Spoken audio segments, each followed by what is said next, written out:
Assalamualaikum warahmatullahi wabarakatuh.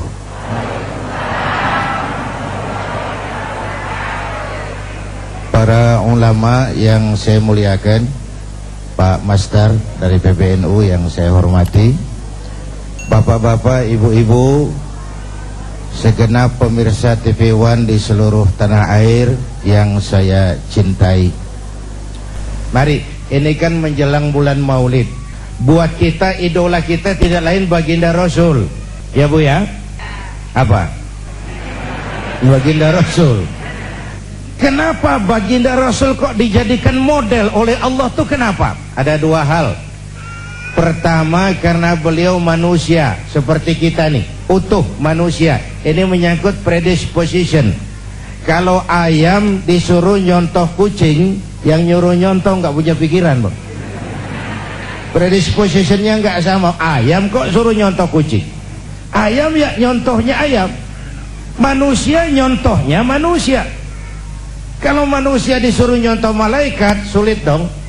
Gimana nyontohnya malaikat? Minum nggak, makan nggak, sama duit nggak open, sama perempuan budak.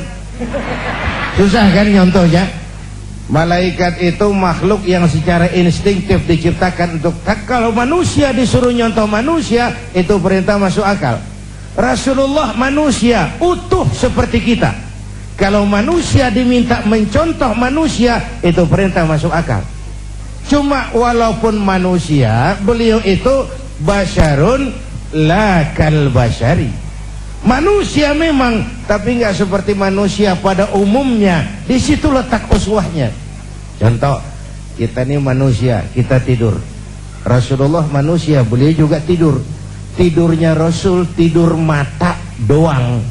Hatinya nggak pernah tidur. Nah, itu loh bedanya. Tidur kita tidur keblek. Kalau sudah tidur total. Rasul tidur mata, hatinya nggak pernah tidur. Basyarun la kal basyar. Kita manusia, kita berludah. Rasul manusia, beliau juga berludah. Ludah Rasul obat. Ludah Rasul.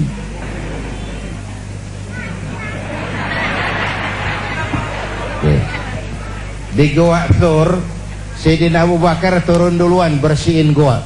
Sebentar ya Rasul, saya bersihin. Kalau ada binatang berbisa, silakan. Turun Sayyidina Abu Bakar bersihin goa. Betul, tangannya digigit kalajengking, Pak. Sakit, ngebet, bengkak. Kalajengking Arab. Ya memang di Arab kejadian itu. Ya udah dengerin aja, kenapa sih? Ditahan saja oleh beliau. Sudah, ya Rasul silakan turun. Lama-lama di goa kelihatan juga tuh Sayyidina Abu Bakar pucat mukanya. Mabaluka ya Abu Bakar. Abu Bakar, kenapa kamu pucat? Enggak. Berat meninggalkan Mekah? Enggak. Malas hijrah ke Madinah? Enggak ya Rasul. Khawatir dikejar Quraisy? Orang kata enggak. Enggak. Kenapa mukamu pucat? Tangan digigit kalajengking. Kenapa enggak ngomong dari tadi? Saya enggak mau nyusahin hati Tuhan ya Rasul, biarlah saya tahu. Kau siniin tanganmu. Diambil sama baginda Rasul. Bismillahirrahmanirrahim. Diludahin, sembuh, ringkas saat itu juga. Ludah Rasul. Coba kita yang ngeludahin, bikin bengkak urusan, bukan bikin sembuh. Ya bacaan sih sama, bobot yang beda itu. Ini kan zaman sekarang kita mau nyari keramat tempelan melulu nih. Bacaan sih sama, bobot yang beda. Kita manusia berkeringat, Rasul manusia, beliau juga berkeringat. Keringatnya baginda Rasul harum wangi bau minyak kasturi. Zaman belum ada parfum. Keringat kita rasain aja masing-masing. Itu sisi pertama kenapa beliau dijadikan model. Ini nanti baru pengantar menuju rahmatan lil alamin. Alasan kedua kenapa beliau jadi contoh, karena beliau sosok yang multidimensi. Sesuatu itu bisa dijadikan contoh kalau dia multi. Saya ini guru Pak, Rasul ngajar Mas. Saya ini jenderal Pak, Rasul mimpin tentara di medan perang. Saya ini pengusaha Pak, Rasul dagang Bung. Saya ini mubalik, Rasul dakwah Mas. Saya ini kepala rumah tangga. Rasul punya anak istri, Bung, dan di dalam keseluruhannya beliau uswatun. Bagaimana membina rumah tangga bahagia menurut contoh Nabi Isa? Tidak ada, Mas. Kenapa? Nabi Isa belum sempat kawin. Nabi Isa belum sempat kawin. Ada pengikut Nabi Isa menyangka tidak kawin ajaran Nabi Isa, ikut lagi nggak kawin, mubazir. Loh Pak, saya kalau kiai nggak boleh kawin, saya pilih berhenti jadi kiai, Pak. Bapak Ibu hadirin yang saya hormati, dan Imam Busairi malah menggambarkan begini, ka'annahu wa huwa fardun fi jalalatihi fi askarin hina talqahu wa fi hasham. Yang dahsyat, kehebatan Rasulullah itu sepertinya sama di lini manapun beliau itu, baik di tengah tentara atau waktu sendirian. Begini dah yang gampang nih, pakai bahasa kita nih, bahasa Ciganjur. Bu, orang banyak hebat, tapi yang orang hebat banyak, tapi yang hebat di mana-mana langka, Pak. Rasulullah ini lagi duduk hebat, lagi tidur hebat, lagi jalan hebat, di masjid hebat, di medan perang hebat, di depan anak-anak hebat, di mata musuhnya hebat, di depan teman-temannya hebat, di depan istrinya hebat. Lah susah nyari orang begini. Kita hebatnya setempat. Di kantor hebat, sekantor orang diomelin. Di kantor, pulang ke rumah dikeplak sama bininya, diem aja, dia nggak ngelawan. Ini di depan istrinya dia nggak hebat. Bapak Ibu hadirin yang saya hormati, nah beliau ini diutus rahmatan lil alamin, sebagai rahmah bagi semesta alam. Ini kan akhlak itu kan ada 3 bagian. Akhlak kepada Allah, akhlak kepada sesama, akhlak kepada makhluk Allah di luar manusia, alam semesta. Ini untuk lebih memberikan gambaran tentang rahmatan lil alamin. Akhlak kepada sesama, akhlak manusia kepada Allah.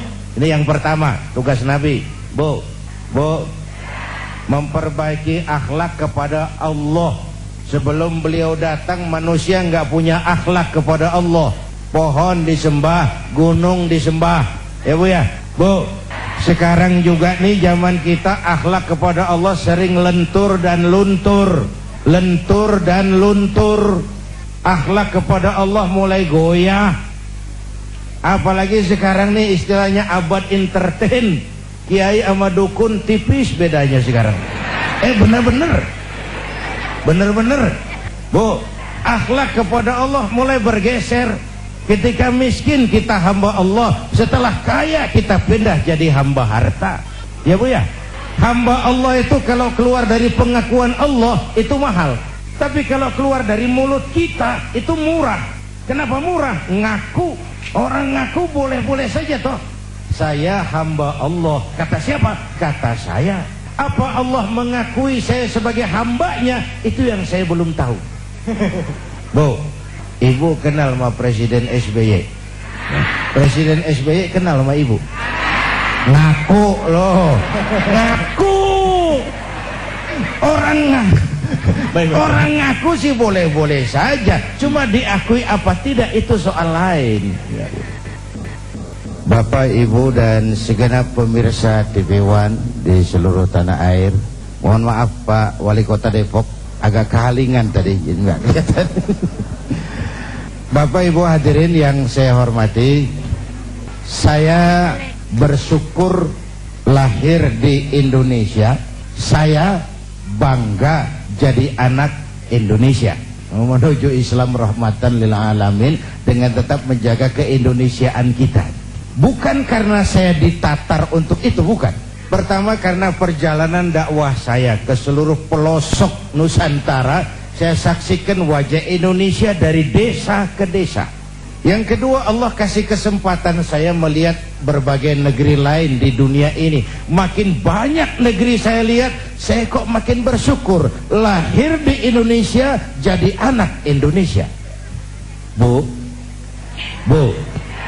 Sedikit wawasan kebangsaan dulu dah sebelum menuju rahmah. Indonesia kita ini besar. Besar enggak? 17.000 pulau. Itu belum termasuk Pulau Gadung dan Pulau Gebang. Tambah 2 kalau itu masuk. Masya Allah. Untayan zamrud katulistiwa hijau ranau subur makmur gemah ripah loh jenawi toto tentrem kertora harjo. Besar. Buminya subur. Di atas perut bumi Indonesia segala tanaman hidup. Di bawah perut buminya ada gas. Ya Bu? Ada minyak, ada lumpur, ada batu bara.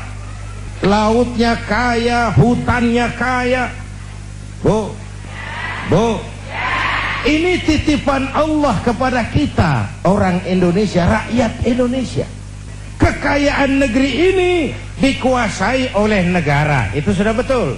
Tapi harus digunakan bagi sebesar-besar kemakmuran rakyat. Itu amanat pasal 33. Itulah sebabnya kita perlu membangun kebersamaan. Bu, kita ini sudah diajarkan oleh masjid bagaimana menata masyarakat yang baik, memelihara kemajmukan. Coba masyarakat masjid. Pertama, siapapun masuk masjid copot sendal, buka sepatu. Benar itu? Kan ini masyarakat yang mau kita bangun.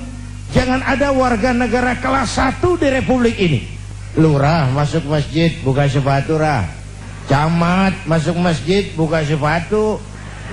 Itu Pak tuh yang ngomong tuh. Yang jawab mat. Tapi yang penting kemajmukan. Kalau sudah masuk ke masjid, sholat berjamaah, nggak pernah kita usil dari mana orang datang. Yang penting kemana dia menghadap. Inilah komitmen keindonesiaan. Coba masyarakat masjid, lo dari mana? Dari kidul mang, madep ngulon. Lo dari mana? Dari wetan, madep ngulon. Lo dari mana? Dari kulon, madep ngulon juga lo. Kita ini bineka, tapi tunggal. Kita ini beragam. Tapi oleh Islam memperkuat semangat nasionalisme ketika Rasul mengajarkan hubbul watan minal, cinta tanah air bagian dari iman. Lah tanah air kita bukan Arab Saudi, bukan Palestina, bukan Aljazair. Tanah air kita Indonesia. Mencintai Indonesia bagian daripada iman. Saya belum pernah melihat suatu agama mengajarkan begini luhur. Cinta tanah air bagian daripada iman. Bagaimana agama mendorong mengentalnya semangat nasionalisme. Bapak Ibu hadirin yang saya hormati, oleh karena itu Islam harus kita terjemahkan dalam skala yang rahmatan lil, mulai sesama makhluk manusia, baik kepada makhluk Allah di luar manusia. Sekarang ini kan alam kurang ramah dengan kita karena kita juga tidak ramah kepada alam. Bu, yang gampang deh nih, bentar ya pakai bahasa Ciganjur. Bu, satu hari kampung saya kebanjiran, air masuk ke rumah. Saya ribut, ini masih zaman ada engkong saya. Engkong tahu engkong? Kakek. Saya teriak, kong, banjir kong. Kata engkong saya, biarin, bukan salah air. Habis, salah lo. Salah kita bagaimana kong? Lo tempat air lo tempatin. Yang punya datang pan kagak ngerti. Tempat gua di sini kenapa ada lo? Bu, engkong saya nggak makan bangku sekolahan. Tapi wise, berpikir pada tatanan keseimbangan. Air kan bukan musuh, air pan temen. Teman kan kudu punya tempat. Nah kalau tempatnya kagak punya, apa dia nggak ngayap masuk ke rumah kita? Air kasih tempat. Bapak Ibu dan pemirsa TV One yang saya hormati, watak pokok dari Islam adalah rahmatan lil, rahmat bagi alam semesta jagat raya. Tetapi di dalam menebarkan rahmatan lil alamin, Islam juga punya kaidah-kaidah untuk memelihara, menjaga, mengamankan nilai-nilai yang dimilikinya. Karena itu Al-Quran mengajarkan wa jazaa'u sayyi'atin sayyi'atun misluha faman afa wa aslaha fa ajruhu 'ala Allah. Ini kalau perlu menggunakan kekerasan, kalau perlu. Balasan suatu kejahatan adalah kejahatan yang setimpal, jangan melebihi batas. Tetapi siapa yang memberi maaf dan mencari jalan damai, itu lebih disukai Allah, dan itulah yang akan beroleh pahala. Jadi coba lihat konsep perdamaian dalam Islam. Dipersilahkan manusia jadi manusia, tapi diberi peluang jadi malaikat. Jadi yang luar biasa. Kalau kamu nggak salah ditempeleng, tempeleng lagi dia, sekeras dia menempeleng kamu, itu manusiawi. Tapi kalau mau jadi malaikat, faman afa wa aslaha, siapa yang memberi maaf dan mencari jalan damai, itu yang terbaik, dan itu yang beroleh pahala. Bu, nggak salah sih orang nempeleng kita, kita tempeleng lagi. Sekeras dia nempeleng kita, itu manusia namanya. Tapi kalau mau jadi malaikat, maafin. Bu, kalau ibu berbuat baik sama orang baik, kan seri aja itu mah. Emang kudunya begitu. Hei. Emang kudunya begitu. Nah, Bapak Ibu hadirin yang saya hormati, sebagai muslim kita punya keyakinan Islam adalah agama yang benar. Tapi keyakinan itu bukan SIM bagi kita untuk menghina orang lain agama. Itu bukan peluang bagi kita melecehkan orang lain. Ketegasan di sini, ketegasan kita berkeyakinan Islam agama yang benar.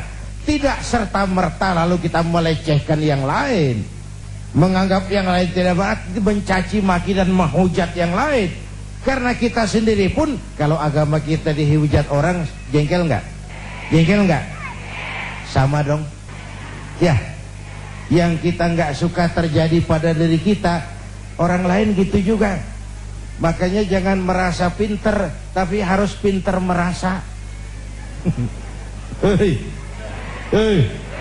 Jangan merasa pinter, tapi harus pinter merasa. Kalau merasa pinter jadi sombong, tapi kalau pinter merasa jadi bijak. Nek saya digituin orang enak nggak? Nggak enak. Orang lain kan gitu juga. Bu, bu. Jadi saya kira itu. Ya. Dibiarkan manusia jadi manusia, balas suatu kejahatan dengan kejahatan yang setimpal, itu manusiawi. Tapi kalau mau jadi malaikat, faman afa wa aslaha, siapa yang memberi maaf dan mencari jalan damai, itu yang terbaik.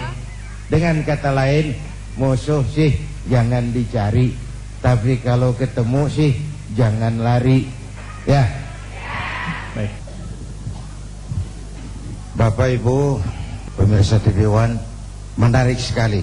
Yang pertama, jujurlah. Jujurlah tuh kalau bahasa seniman, jangan ada dusta di antara kita.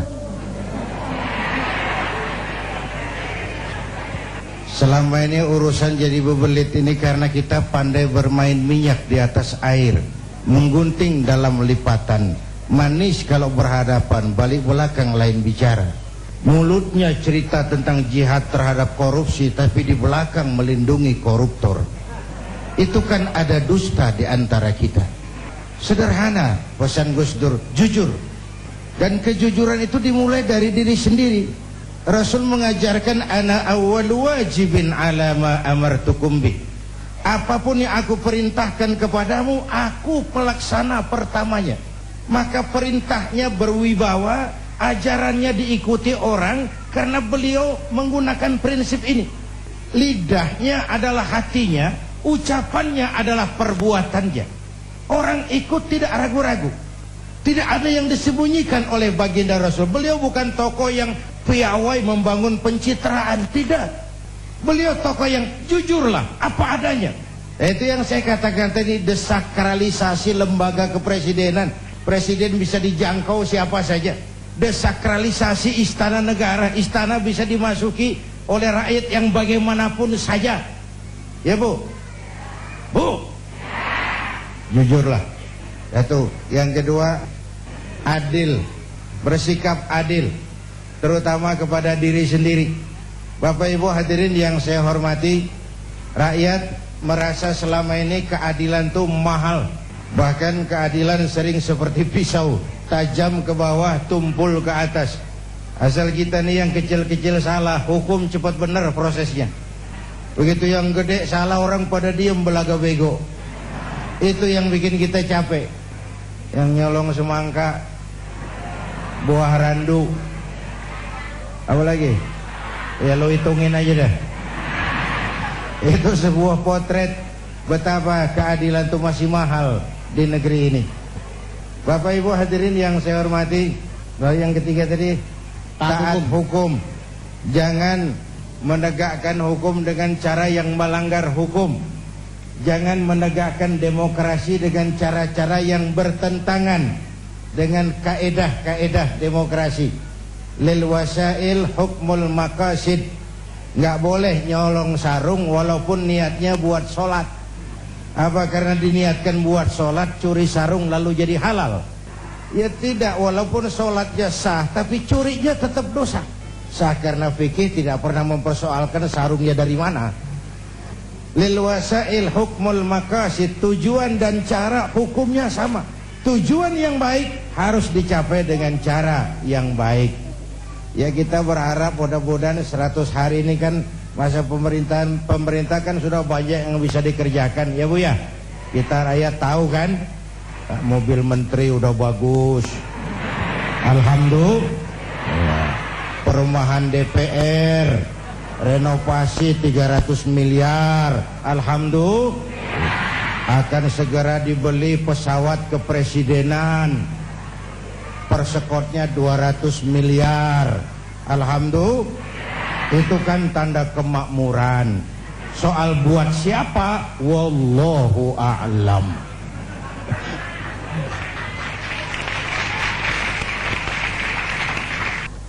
Bapak Ibu hadirin, saya mulai dulu dengan masalah pemimpin.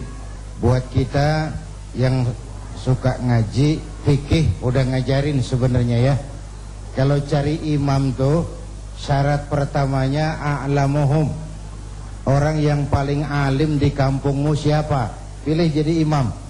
Yang paling alim, bukan yang paling tua, paling alim.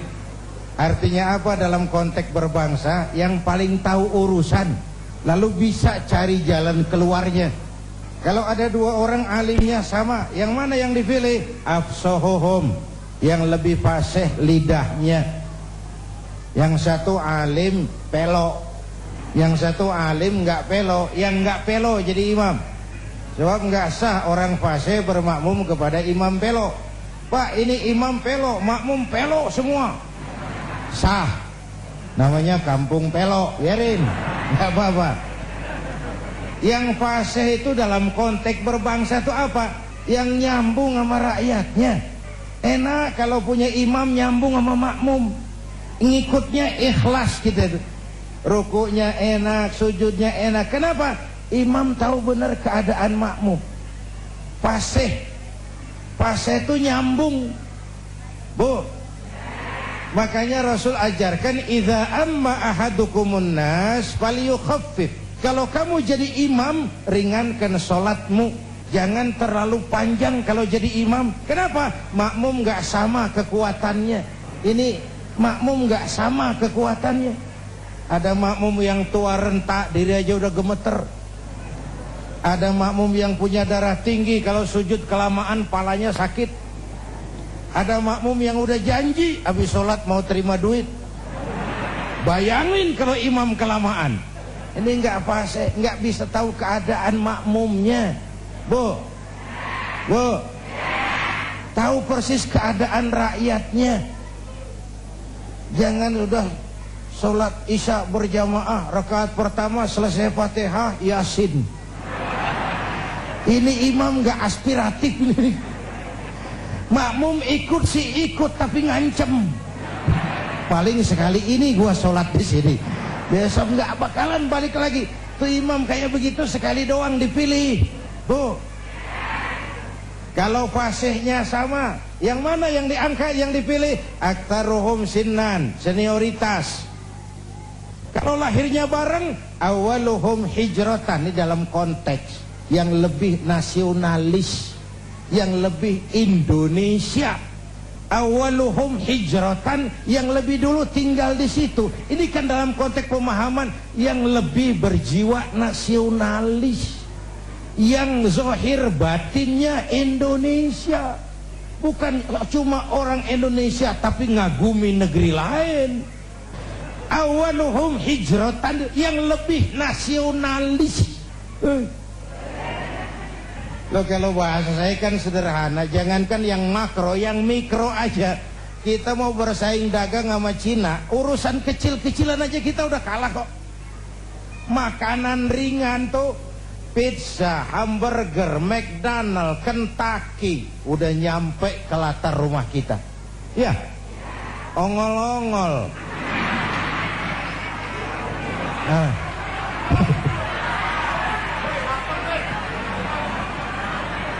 Janganlah bicara nasionalisme yang makro membumbung, yang mikro-mikroan aja kita sendiri sudah lentur dan luntur. Jadi memang konteksnya cari pemimpin itu yang lebih nasionalis. Awaluhum hijratan, yang lebih dulu tinggal di situ, dia lebih paham lingkungan.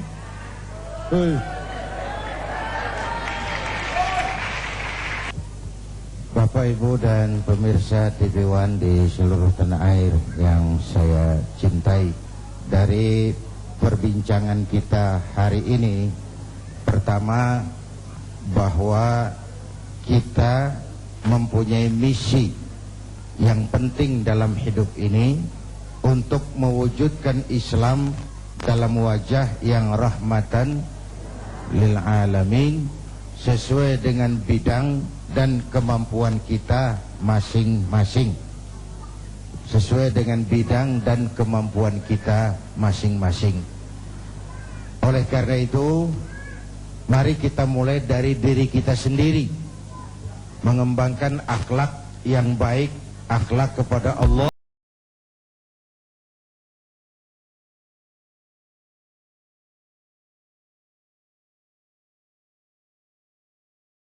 kepada pohon, akhlak kepada binatang, akhlak kepada air, akhlak kepada gunung, dan seterusnya, sebagai bagian dari pengembangan sikap rahmatan lil alamin.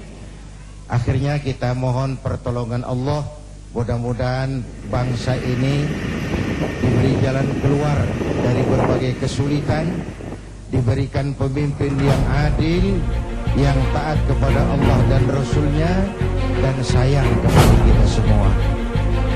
Ini jumpa kita hari ini, insya Allah kesempatan kita jumpa lagi. Mari sama-sama kita menjadikan istighfar, karena istighfar pun bagian dari upaya yang Allah janjikan dalam Al-Quran. Wa ma kana Allahu mu'adzibahum wa hum yastaghfirun. Allah tidak akan menurunkan bencana sepanjang di tengah mereka masih banyak orang-orang yang istighfar. Astaghfirullah Rabbal baraya